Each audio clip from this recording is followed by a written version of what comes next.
On va peut-être passer au deuxième recueil maintenant. Alors, je le montre à nouveau.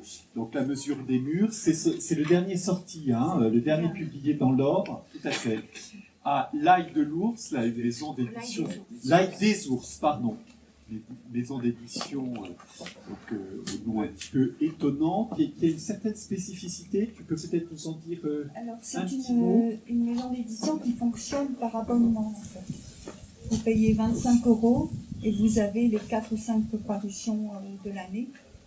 Et c'est un instituteur qui l'a créé, Michel Fievé.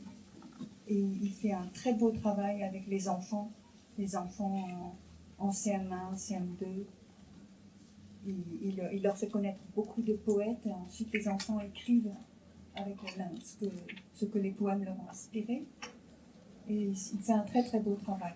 Mais on peut se procurer les recueils, chaque recueil à l'unité. Voilà, on va rassurer tout le monde. Aujourd'hui, si on prend donc le recueil, on ne s'engage pas pour un abonnement de 4. Hein, c'est juste le recueil de Colette. Voilà. Et puis on indique, je l'ai évoqué tout à l'heure, que ce recueil est aussi accompagné de peintures, donc de l'artiste Gilles qui est avec nous. Et donc à la fin, on fera venir Gilles. Voilà. Et donc les peintures sont derrière. Gilles a pu apporter les peintures.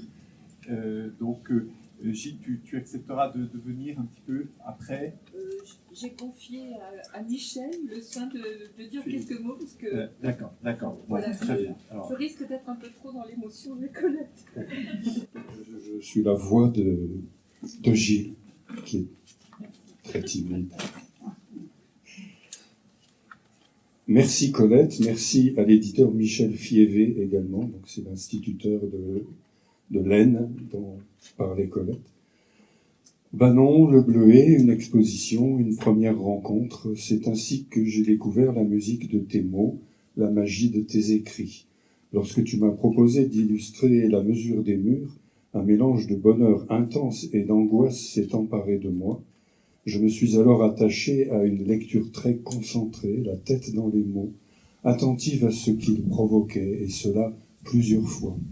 Puis il y a eu un travail de mémoire, de la musique du texte, de l'empreinte des mots.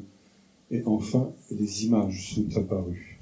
Ces illustrations n'ont pas d'autre prétention que la main du lecteur, au moment de tourner la page, s'attarde un peu, voire rebrousse chemin, que son œil glissant sur l'image se retourne vers l'intérieur, prolongeant ainsi l'émotion de la lecture. Comme le soupir dans une partition de musique, l'illustration pourrait être cela, un petit moment de silence plein entre les mots. Encore mille merci à toi, Colette. Gilles.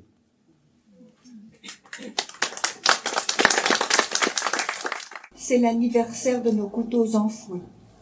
Ils s'aiguisent encore dans mon ventre, chaque fois que reviennent d'irrémédiables printemps sur le calendrier. Mon premier acte de naissance a été d'arracher des mauvaises herbes de gravier dans un jardin aux grappes d'escargots. Et j'ai envie de dire merci aux noms qui s'effacent, aux chemins qui s'effacent, aux blessures qui s'effacent. Tous ces mouchoirs noués pour ne pas oublier quoi déjà?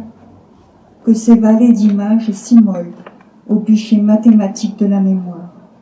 Un désir d'ultime et que tout soit classé sans suite. Je laisse ma mémoire aux mouettes. Je ne garde pas la mer, seulement l'hiver de son rivage. Je prends l'ocre et la falaise où j'ai suspendu 2 volets. Je laisse les rues sous la pluie et leurs lueurs diffractées. Je garde le miel de la lumière. Je prends la lune sur le palier. Je laisse la colère au colporteur de nuit. Je garde le lait de l'aube et les étoiles perdues. Je prends tout ce qui fulgure. En long, plusieurs libellules. En large, 2 tortues d'eau-de-vigne. En travers, 4 poules malgaches picorent le grain du bois. Je laisse, je garde, je fais avec. Je prends la mesure des murs. Ma vie se démesure toute seule. Je peux encore y mettre de la joie.